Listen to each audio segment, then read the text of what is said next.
ದೇಶಕ್ಕೆ ನರೇಂದ್ರ, ಮಹಾರಾಷ್ಟ್ರಕ್ಕೆ ದೇವೇಂದ್ರ, ರಾಜ್ಯಕ್ಕೆ ವಿಜಯೇಂದ್ರ ಅನ್ನೋ ನಿಟ್ಟಿನಲ್ಲಿ ಕೆಲವೊಂದಿಷ್ಟು ಚರ್ಚೆಗಳಾಗ್ತಾ ಇದೆ. ಇದಕ್ಕೆ ಮುಖ್ಯ ಕಾರಣ ಒಂದ್ ಕಡೆ ಬಿಜೆಪಿ ವಲಯದಲ್ಲೇ, ಬಿಜೆಪಿ ಅಭಿಮಾನಿ ಬಳಗದಲ್ಲೇ ಆಗ್ತಾ ಇರುವಂತಹ ಚರ್ಚೆ ಅಂತಂದ್ರೆ ಹಿಂದುತ್ವ ಗಟ್ಟಿಯಾಗಿ ನೆಲೆಯೂರಬೇಕು ನಮ್ಮ ದೇಶದಲ್ಲಿ, ಹಾಗೇನೆ ಹಿಂದುತ್ವದ ರಕ್ಷಣೆ ಆಗ್ಬೇಕು ಅನ್ನೋ ನಿಟ್ಟಿನಲ್ಲಿ ಇಂತಹ ನಾಯಕರು ಬೇಕೇ ಬೇಕು ಅನ್ನುವಂತ ವಿಚಾರ. ಅಂದ್ರೆ ಈ ತರದ ಒಂದು ಚರ್ಚೆ ಆಗೋದಕ್ಕೂ ಒಂದಷ್ಟು ಉದ್ದೇಶಗಳು, ಈಗ ಆಗ್ತಾ ಇರುವಂತಹ ಬೆಳವಣಿಗೆಗಳು ಕೂಡ ಕಾರಣ ಅಂತ ಹೇಳ್ಬೋದು. ಸೊ ಇದಕ್ಕೆ ಸಂಬಂಧಪಟ್ಟ ಹಾಗೆ ಒಂದು ಡೀಟೇಲ್ ರಿಪೋರ್ಟ್ ಇದೆ, ನೋಡ್ಕೊಂಡು ಬನ್ನಿ.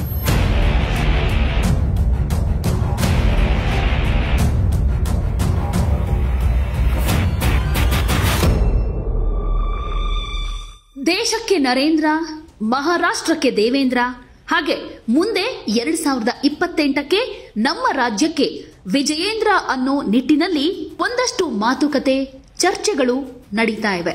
ಸೊ ಇದೇ ವಿಚಾರಕ್ಕೆ ಸಂಬಂಧಪಟ್ಟ ಹಾಗೆ ನಿಜಕ್ಕೂ ಮುಂದಿನ ದಿನಗಳಲ್ಲಿ ಅಂದ್ರೆ ನಮ್ಮ ರಾಜ್ಯದ ಮಟ್ಟಕ್ಕೆ ಇದೆಲ್ಲವೂ ಕೂಡ ಸಾಧ್ಯ ಆಗುತ್ತಾ ಇಲ್ವಾ ಅನ್ನೋದ್ರ ಬಗ್ಗೆ ಒಂದಷ್ಟು ವಿಚಾರಗಳನ್ನ ನಿಮ್ಮ ಮುಂದೆ ಹಂಚಿಕೊಳ್ತಾ ಇದ್ದೀವಿ. 10 ವರ್ಷಗಳಲ್ಲಿ 19 ದೇಶಗಳು ಪ್ರಧಾನಿ ನರೇಂದ್ರ ಮೋದಿ ಅವರನ್ನ ಸನ್ಮಾನ ಮಾಡಿವೆ. ಇದು ಮೋದಿ ಜನಪ್ರಿಯತೆಗೆ ಸಾಕ್ಷಿ. ಹಾಗೆ ಮೋದಿ ಅವರು 14 ಸಲ ವಿದೇಶಿ ಸಂಸತ್ತನ್ನ ಉದ್ದೇಶಿಸಿ ಮಾತನಾಡಿದ್ದಾರೆ. ಮೋದಿ ಅವರನ್ನ ಗೌರವಿಸಿದ ದೇಶಗಳಲ್ಲಿ ಮುಸ್ಲಿಂ ಜಗತ್ತಿನ ದೇಶಗಳು ಕೂಡ ಸೇರ್ಕೊಂಡಿವೆ. ಹಾಗೆ ರಾಜತಾಂತ್ರಿಕ ದೃಷ್ಟಿಯಿಂದ ಇದೊಂದು ದೊಡ್ಡ ವಿಷಯ ಅಂತ ಬಿಜೆಪಿ ಕೂಡ ಹೇಳ್ಕೊಂಡಿದೆ. ಭಾರತವನ್ನ ಅಮೆರಿಕ ಹಾಗೆ ರಷ್ಯಾ ಗೌರವಿಸುತ್ತೆ. ಈಗ ಗಯಾನ, ಅಫ್ಘಾನಿಸ್ತಾನ, ಇಸ್ರೇಲ್, ಪ್ಯಾಲೆಸ್ಟೈನ್ ಕೂಡ ಭಾರತದ ಮಾತನ್ನ ಕೇಳುತ್ತೆ. ಹೀಗಾಗಿ ಭಾರತ ಹೊಸ ಯುಗವನ್ನ ಶುರು ಮಾಡಿದೆ ಅಂದ್ರೆ ಇದು ಮೋದಿ ಅವರ ಜನಪ್ರಿಯತೆಗೆ, ಸಾಧನೆಗೆ ಸಾಕ್ಷಿ ಅಂತ ಹೇಳ್ಬೋದು. ರಾಜತಾಂತ್ರಿಕ ದಕ್ಷತೆ, ರಾಜತಾಂತ್ರಿಕ ಸಾಮರಸ್ಯದ ಮೂಲಕ ಮೋದಿ ಅವರು ಹೊಸ ಯುಗವನ್ನ ಶುರು ಮಾಡಿದ್ದಾರೆ. ಮೋದಿ ಅವರು 2 ಸಲ ಅಮೆರಿಕದಲ್ಲಿ ವಿದೇಶಿ ಸಂಸತ್ತನ್ನ ಉದ್ದೇಶಿಸಿ ಭಾಷಣ ಮಾಡಿದ್ದಾರೆ.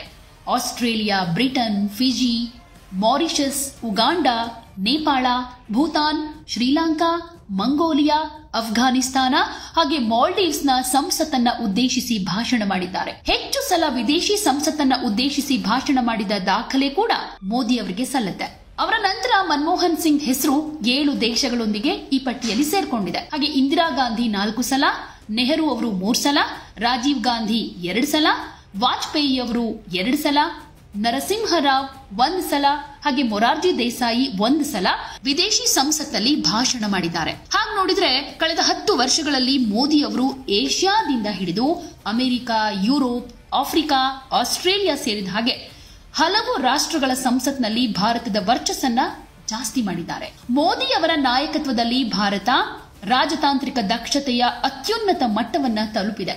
ನಾವು ಪ್ರಗತಿಯನ್ನ ಹೊಂದುತ್ತಾ ಇದ್ದೀವಿ, ಹಾಗೆ ವೇಗದಲ್ಲಿ ಸಾಗ್ತಾ ಇದ್ದೀವಿ, ಜಗತ್ತು ನಮಗೆ ಇನ್ನೊಂದು ಕಡೆಯಿಂದ ನಮಸ್ಕರಿಸ್ತಾ ಇದೆ ಅನ್ನೋದಕ್ಕೆ ಮೋದಿ ಅವರ ಸಾಧನೆ, ಜನಪ್ರಿಯತೆ ಸಾಕ್ಷಿ ಅಂತ ಹೇಳ್ಬೋದು. ಇದು ವಿದೇಶಿ ವಿಚಾರದಲ್ಲಿ ಮಾತ್ರ ಅಲ್ಲ, ಭಾರತದಲ್ಲೂ ಕೂಡ ಮೋದಿಯವರ ವರ್ಚಸ್ಸು ಎಷ್ಟಿದೆ ಅನ್ನೋದು ಇಡೀ ಜಗತ್ತಿಗೆ ಗೊತ್ತಿದೆ.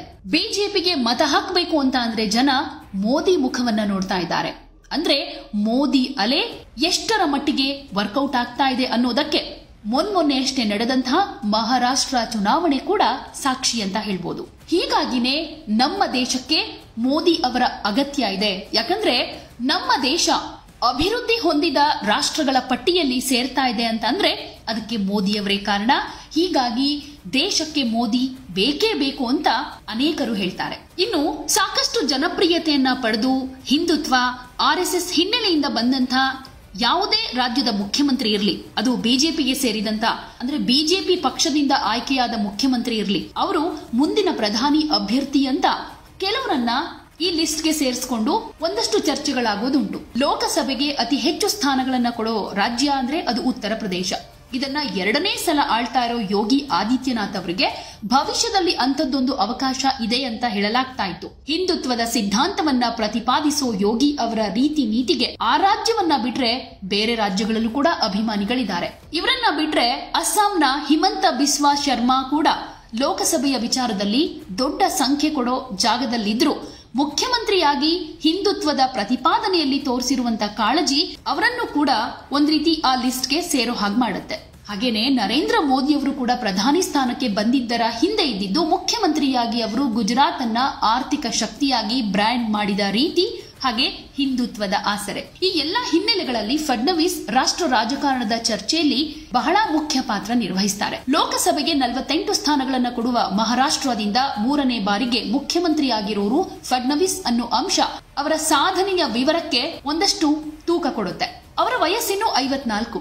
ಹೀಗಾಗಿ 2 ದಶಕದ ನಂತರ ಈಗಿರೋ ಸಂಭಾವ್ಯ ನೇತಾರರು ತಮ್ಮ ಸರದಿಯನ್ನ ಮುಗಿಸಿದ ಮೇಲೆ ಅಗ್ರಸ್ಥಾನಕ್ಕೆ ಪರಿಗಣಿತವಾಗಿರೋ ಅವಕಾಶ ಇದೆ. ಇಡೀ ದೇಶವನ್ನ ಪ್ರಭಾವಿಸೋ ದೇಶದ ವಿತ್ತ ಕೇಂದ್ರ ಮುಂಬೈಯನ್ನ ತನ್ನಲ್ಲಿರಿಸಿಕೊಂಡಿರೋ ಮಹಾರಾಷ್ಟ್ರದ ಮುಖ್ಯಮಂತ್ರಿಯ ತೂಕ ವ್ಯಾವಹಾರಿಕವಾಗಿ ಬೇರೆ ರಾಜ್ಯಗಳಿಗಿಂತ ಹೆಚ್ಚು ಅಂತ ಹೇಳ್ಬೋದು. ಮರಾಠಿ ಜೊತೆಗೆ ಹಿಂದಿಯನ್ನು ವ್ಯಾಪಕವಾಗಿ ಬಳಸೋ ಹಾಗೆ ಅದರಲ್ಲಿ ಅಭಿವ್ಯಕ್ತಿಸೋ ಮಹಾರಾಷ್ಟ್ರದ ನೆಲದಿಂದ ಬರುವ ನೇತಾರರಿಗೆ ದೆಹಲಿ ರಾಜಕಾರಣ ಬೇಗ ಒಗ್ಗಿಕೊಳ್ಳುತ್ತೆ. ಹಿಂದಿಯಲ್ಲಿ ಸುಲಲಿತವಾಗಿ ಮಾತನಾಡೋ ದೇವೇಂದ್ರ ಫಡ್ನವೀಸ್ ಭವಿಷ್ಯದ ರಾಷ್ಟ್ರ ರಾಜಕಾರಣಕ್ಕೆ ಸಹಜವಾಗಿ ಸಲ್ತಾರೆ. ನನ್ನ ನೀರಿಳಿದಿದೆ ಅಂತ ದಡದಲ್ಲಿ ಮನೆ ಕಟ್ಟಬೇಡ, ನಾನು ಸಮುದ್ರ ಮರಳಿ ಬರ್ತೀನಿ ಅಂತ ಈ ಚುನಾವಣೆಯಲ್ಲಿ ಮತ್ತೆ ಫಿನಿಕ್ಸ್ನಂತೆ ಎದ್ದು ಬಂದವರು ಫಡ್ನವೀಸ್. ಒಂದ್ಸಲ ಮುಖ್ಯಮಂತ್ರಿಯಾಗಿದ್ದ ತನ್ನನ್ನ ಪಕ್ಷದ ಹೈಕಮಾಂಡ್ ಉಪಮುಖ್ಯಮಂತ್ರಿಯನ್ನಾಗಿಸ್ಬಿಡ್ತು ಅಂತ ಬೇಸರ ಮಾಡಿಕೊಳ್ಳಿಲ್ಲ.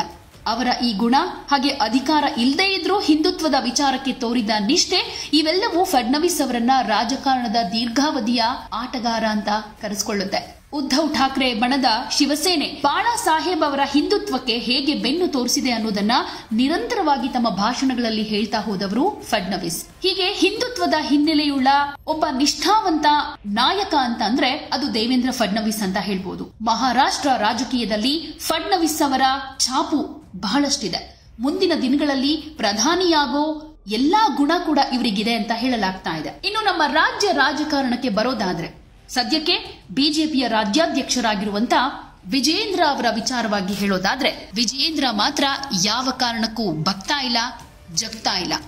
ಇನ್ನು ಮುಂದಿನ ದಿನಗಳಲ್ಲಿ ಅಂದ್ರೆ 2028ಕ್ಕೆ ಬಿಜೆಪಿ ವಾಪಸ್ ನಾವು ಬಂದೇ ಬರ್ತೀವಿ, ಬಹುಮತದೊಂದಿಗೆ ನಮ್ಮ ಸರ್ಕಾರ ಅಧಿಕಾರಕ್ಕೆ ಬರುತ್ತೆ ಅಂತ ಹೇಳ್ತಾ ಇದೆ. ಈಗಾಗಲೇ ವಿಜಯೇಂದ್ರ ಅವರು ರಾಜ್ಯ ರಾಜಕೀಯದಲ್ಲಿ ಒಂದಷ್ಟು ಛಾಪು ಮೂಡಿಸಿದ್ದಾರೆ. ಇನ್ನು ಮುಂಬರುವ ವರ್ಷಗಳಲ್ಲಿ ಅಂದ್ರೆ ಇನ್ನೂ 3 ವರ್ಷ ಇರೋದ್ರಿಂದ ಇನ್ನಷ್ಟು ಸಂಘಟನೆಯಲ್ಲಿ ತಮ್ಮ ಬಲ ಎಷ್ಟು ಅನ್ನೋದನ್ನ ತೋರಿಸ್ತಾರೆ. ಲಿಂಗಾಯತ ಸಮುದಾಯದ ಪ್ರಬಲ ಬೆಂಬಲ ಕೂಡ ಇರುತ್ತೆ. ರಾಜ್ಯಾಧ್ಯಕ್ಷನಾಗಿ ಎಲ್ಲವನ್ನು ಕೂಡ ಮ್ಯಾನೇಜ್ ಮಾಡ್ಕೊಂಡು ಹೋಗ್ತಾ ಇದ್ದಾರೆ ಅನ್ನೋದಾದ್ರೆ ವಿಜಯೇಂದ್ರ ಅವರು 2028ಕ್ಕೆ ಏನಾದ್ರೂ ಬಿಜೆಪಿ ಅಧಿಕಾರಕ್ಕೆ ಬರೋದಾದ್ರೆ ಇವರೇ ಸಿಎಂ ಅನ್ನೋ ನಿಟ್ಟಿನಲ್ಲಿ ಈಗಾಗಲೇ ಅನೇಕರು ಬಿಂಬಿಸ್ತಾ ಇದ್ದಾರೆ. ಈಗಿನ ವಕ್ಫ್ ವಿರುದ್ಧದ ಹೋರಾಟದಲ್ಲಿ ಮುಂಚೂಣಿಯಲ್ಲಿದ್ದಾರೆ. ಹೀಗೆ ರಾಜ್ಯ ಸರ್ಕಾರವನ್ನ ಅನೇಕ ವಿಚಾರದಲ್ಲಿ ಸಿಲುಕಿ ಹಾಕಿಸೋದಕ್ಕೆ, ಜನಾಭಿಪ್ರಾಯವನ್ನ ಮೂಡಿಸೋದಕ್ಕೆ ಸಾಕಷ್ಟು ಪ್ರಯತ್ನ ಪಡ್ತಾ ಇರೋದ್ರಿಂದ ಇದು ಮುಂದಿನ ದಿನಗಳಲ್ಲಿ ಒಂದು ರೀತಿ ವಿಜಯೇಂದ್ರ ಅವರಿಗೆ ಪ್ಲಸ್ ಆಗಿ ಪರಿಣಮಿಸಬಹುದು. ಹಾಗೆ ವಿಜಯೇಂದ್ರ ಅವರಂತಹ ನಾಯಕತ್ವ ಕರ್ನಾಟಕಕ್ಕೆ ಬೇಕು.